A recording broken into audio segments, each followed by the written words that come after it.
Good morning from Nulla Girl. Here we are at the next step. So for anyone that wasn't following before, this is the iron-on method. And so we have 2 coats of chalk paint.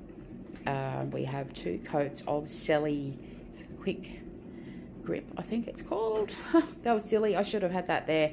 I'm assuming you're following on. So what I've done now is I have laid my material down.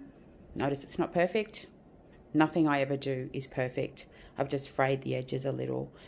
So I've got my iron warming up. Good old Kmart iron.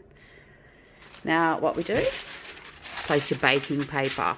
So I know it's called something different in America, but in Australia we call it baking paper. Really important here when you're ironing not to use the steam function.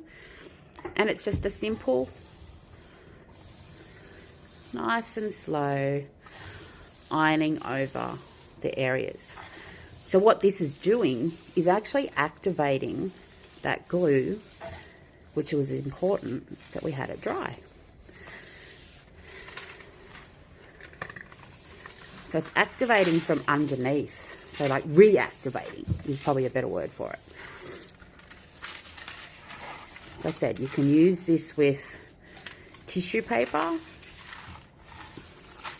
as well as fabric. You just have a play with it, really.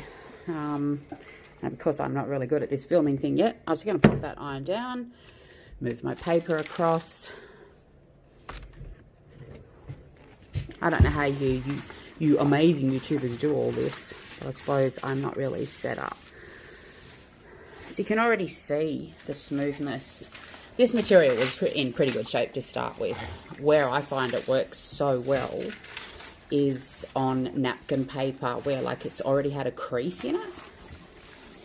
Just gently, gently ironing, reactivating.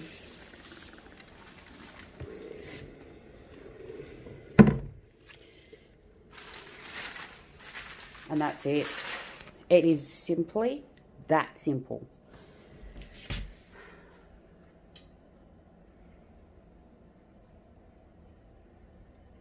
I will go ahead and distress this a little bit now because I love distressing. It's usually part of just one of the things that I do.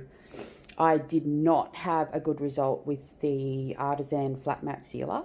However, I will go over the top of the pieces with the sealer because it's just beautiful. It glides on so nicely.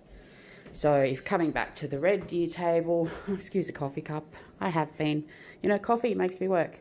Yeah, this one didn't work. It didn't activate like I thought it would, but it was worth a try because you just never know what does work.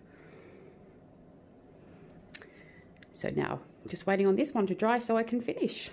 But yeah, a little bit of distressing, a little bit of waxing, and then I will follow and finish the product with this sealer.